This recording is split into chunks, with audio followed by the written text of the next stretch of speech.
Olá, tudo bem? O Fábio Franca me perguntou a respeito de Hitler. Eu já recebi muitas perguntas a respeito de Hitler. A maioria delas querendo saber onde ele está, o que aconteceu com o espírito de Hitler. Mas a pergunta que o Fábio Franca me faz é essa: existe a possibilidade de Hitler reencarnar como um homem bom ou ele seria cruel de novo? Hitler se tornou um símbolo de algumas das piores qualidades humanas. Mesmo que a história mostre que houve outros ditadores tão ou mais cruéis que ele, que também causaram grandes estragos para a humanidade, a primeira pessoa que nós lembramos quando o assunto é crueldade humana é Hitler. A história tem essa característica de formar ícones. Antes de Hitler, já havia grandes ícones do mal, como Átila, o Huno e Gengis Khan. Sobre o paradeiro do espírito de Hitler, isso pode ser desanimador para aqueles mais curiosos, mas nós não temos como saber isso. O Geraldo Lemos Neto relata uma conversa informal que ele teve com Chico Xavier. Chico disse a ele que Hitler recebeu das altas esferas uma sentença de ficar 1000 anos numa prisão espiritual em Plutão. Isso por causa dos erros cometidos por Hitler, mas também como uma proteção a ele em relação aos milhares de espíritos que gostariam de se vingar de Hitler. Chico teria dito também que quando Gandhi desencarnou, Gandhi teria pedido pessoalmente a Jesus para cuidar de Hitler, ser uma espécie de guia espiritual de Hitler. Eu não posso duvidar do Geraldo, isso seria o mesmo que chamá-lo de mentiroso. Também não posso simplesmente negar o que o Chico disse. Mas essas conversas informais do Chico não me parece que devam ser tomadas à conta de verdade, pelo menos não do modo como nós entendemos a verdade. Isso pode ser uma tentativa de fazer compreender algo muito complexo, pode ser a maneira como o Chico conseguia apreender as informações que eram passadas a ele pelos espíritos. Pode ser verdade, quem sabe? Mas também pode ser pura viagem do Chico, por que não? Será que o Chico era infalível? Claro que não.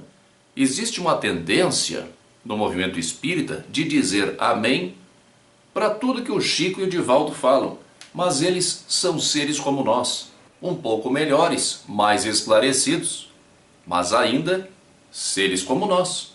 Agora, essa pergunta do Fábio. Não existe a possibilidade de Hitler reencarnar como um homem bom. Pelo menos não por um bom tempo, séculos, milênios talvez. Não pelas crueldades da guerra. Sempre existiu guerra. Nós vemos que o Livro dos Espíritos, por exemplo, trata a guerra com a maior naturalidade. Isso sem falar que não foi Hitler quem declarou guerra. Não por causa dos campos de concentração. Todos os grandes países envolvidos na Segunda Guerra tinham campos de concentração. Alguns têm até hoje. Não pela perseguição aos judeus. Os judeus foram perseguidos por serem judeus desde que o cristianismo se tornou a religião oficial do Império Romano. E os judeus não eram o único grupo combatido pela Alemanha nazista. Na verdade, o erro de Hitler, não só de Hitler, como de vários dos seus companheiros de ideais e de partido, é muito mais profundo. Na história popular que ensinam nas escolas, Hitler é mostrado como um fanático propenso a ataques de cólera, um homem sádico e louco que queria dominar o mundo. O revisionismo tenta passar a ideia, infinitamente infantil, de que Hitler desejava apenas a unificação da Alemanha, uma espécie de grande pai do povo alemão, vítima do sionismo internacional. Para eles não existiram campos de extermínio e tudo o que se fala de Hitler e da Alemanha nazista é uma versão mentirosa dos vencedores. Hitler desde jovem se interessava por aquilo que chamam de ocultismo. Hitler conhecia a magia, leu A Doutrina Secreta de Helena Blavatsky, muito provavelmente leu obras espíritas de cunho científico. Hitler detestava Rudolf Steiner, que se desdobrava e se infiltrava nas reuniões secretas dos iniciados do partido nazista. Hitler era um iniciado, não há a menor dúvida a esse respeito. Aliás, Hitler era médium e serviu de instrumento para que seres mais fortes que ele seres que realmente comandam o mal na Terra, colocassem em prática o seu plano de domínio. Hitler achava que conhecia suas reencarnações anteriores. Numa delas, ele teria sido o imperador Tibério. Qual foi então o erro profundo de Hitler? Para explicar isso, nós temos que ir mais longe. Eu tenho visto alguns confrades espíritas defenderem a ideia de que Darwin antecipou Kardec na questão da evolução das espécies. Isso inclusive é tema de um livro editado aqui pela FERGS, a Federação Espírita do Rio Grande do Sul. Na verdade, não foi Kardec que antecipou Darwin. É o contrário. Foi Darwin que fez Kardec mudar de ideia e, a partir daí, provocar novo debate a esse respeito com os espíritos. Poucos espíritas conhecem a primeira edição do Livro dos Espíritos. O Livro dos Espíritos que nós normalmente utilizamos em nossos estudos é a segunda edição. E há grandes diferenças entre as duas, entre a primeira edição, aquela famosa edição que marca a inauguração da doutrina espírita, publicada em 18 de abril de 1857, e a segunda edição, a começar pelo número de questões, que era de 501 e passou para 1018. Apenas para nós fixarmos, a primeira edição do Livro dos Espíritos é de 1857. A origem das espécies de Darwin é de 1859, portanto 2 anos depois. E a segunda edição do Livro dos Espíritos, 1860, um ano depois do lançamento do livro de Darwin. Nós vamos ver a substancial mudança de posicionamento de Kardec em relação a um tema diretamente atingido pelo lançamento do livro de Darwin. Na primeira edição do Livro dos Espíritos, na questão número 37, Allan Kardec pergunta: a diferença entre o homem e os animais não consistiria apenas no desenvolvimento das faculdades? E a resposta deles é que não. O homem é um ser à parte. Na segunda edição, conhecendo a teoria proposta por Darwin, Kardec parece que não aceita aquela primeira resposta dada pelos espíritos e pergunta exatamente a mesma coisa. Ter-se-ão enganado os espíritos que disseram constituir o homem um ser à parte na ordem da criação? Essa é a questão 610 do Livro dos Espíritos, que nós conhecemos, a segunda edição. E eles respondem que não, mas a questão não fora desenvolvida. Além disso, há coisas que só a seu tempo podem ser esclarecidas. Outra questão trata da origem evolutiva do espírito do homem. E aqui nós vemos que todo entendimento a respeito da origem do homem foi reformulado. Na primeira edição é dito que o homem jamais foi outra coisa que não um homem. E diz ainda que seria um erro acreditar que, por uma lei progressiva, o homem passou pelos diferentes degraus da escala orgânica para chegar ao seu estado atual. Na segunda edição, no entanto, Kardec pergunta: onde passa o espírito a primeira fase do seu desenvolvimento? E a resposta é: numa série de existências que precedem o período a que chamais humanidade. Ou seja, o homem passou sim por outros estágios evolutivos. O princípio inteligente estagiou por outros reinos da natureza antes de ser isso que nós chamamos de espírito. Mas o que isso tem a ver com Hitler?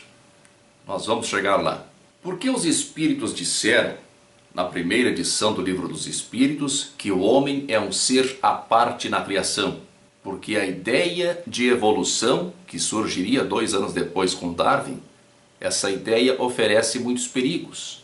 Darwin passou por um verdadeiro martírio íntimo antes de publicar a sua obra. Darwin tinha muito medo do que a sua obra poderia causar, e realmente causou. Antes do livro de Darwin, ainda predominava a crença de que Deus criou o mundo em 6 dias. A igreja ainda comandava as mentes ocidentais. O livro de Darwin foi uma revolução na maneira de ver o mundo. O fundamentalismo bíblico teve origem justamente na tentativa de promover uma resistência ao evolucionismo de Darwin. Embora Darwin não tenha tratado especificamente do homem na origem das espécies, ficou subentendido que a seleção de indivíduos de uma espécie poderia ser promovida artificialmente se houvesse um propósito neste sentido. O primo de Darwin, Francis Galton, aplicou essa ideia para promover melhorias hereditárias. Tanto ele como Darwin acreditavam que talento e genialidade eram hereditários, podiam passar de pais para filhos, além, é claro, das características físicas. Foi esse primo de Darwin que cunhou a expressão eugenia. Galton definiu eugenia como o estudo dos agentes sob controle social que podem melhorar ou empobrecer as qualidades raciais das futuras gerações, seja física ou mentalmente. Na primeira metade do século XX, os movimentos de eugenia se tornaram muito populares, principalmente na Inglaterra e nos Estados Unidos. Os principais visados nos Estados Unidos eram os deficientes físicos e mentais, os pobres, os judeus e os italianos. Homens e mulheres eram confinados para que não pudessem se reproduzir. A esterilização era aplicada em massa. Até a eutanásia chegou a ser aplicada. Isso era política de Estado, isso era visto como um grande avanço da ciência e como um bem para a humanidade. Esse foi o erro profundo de Hitler, ter comprado essa ideia e aplicado essa ideia maciçamente. Embora essa política tenha começado na Inglaterra e nos Estados Unidos, foi na Alemanha nazista que ela teve condições de ser drasticamente colocada em prática. Acreditava-se realmente que esse era um modo de limpar a população. O objetivo era criar um super-homem, assim como fazem com os cachorros de raça ou com as vacas leiteiras. Só os melhores exemplares da espécie humana teriam oportunidade de se reproduzir. Por que isso é tão grave? Porque isso ultrapassa qualquer crueldade momentânea. As vítimas de uma crueldade de guerra podem se recuperar e prosseguir na sua caminhada evolutiva. E é isso que acontece, mesmo que essa recuperação seja difícil e às vezes muito demorada. Mas como ficaria a reencarnação daqueles que não fossem considerados dignos de viver?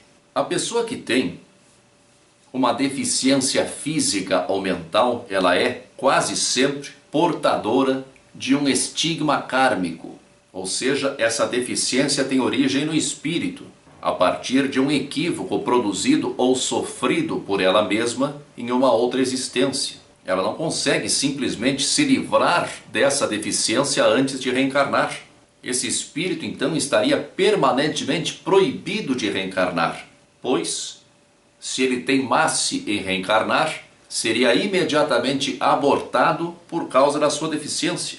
Um projeto como esse vai além da crueldade sádica. Isso é uma interferência direta e massiva contra a lei de Deus, a lei que nos rege a todos. Então não existe a menor possibilidade do espírito de Hitler reencarnar como um homem bom. Não, durante muito tempo. Um espírito como ele tem a mente deturpada. Quem compreende a reencarnação, quem sabe que a vida continua depois da morte física, e mesmo assim compactua com essas ideias, tem a mente deturpada, profundamente deturpada. Existe um fenômeno divino chamado vida. A forma de vida mais elevada que nós conhecemos é o ser humano. Querer comandar e controlar o curso da vida humana no planeta é brincar de Deus. Muita força e paz para você. Você já se inscreveu no meu canal? Aqui embaixo há o campo para você se inscrever. Se você gostou do vídeo, clique em gostei e compartilhe este vídeo nas redes sociais para que mais pessoas possam assistir. Obrigado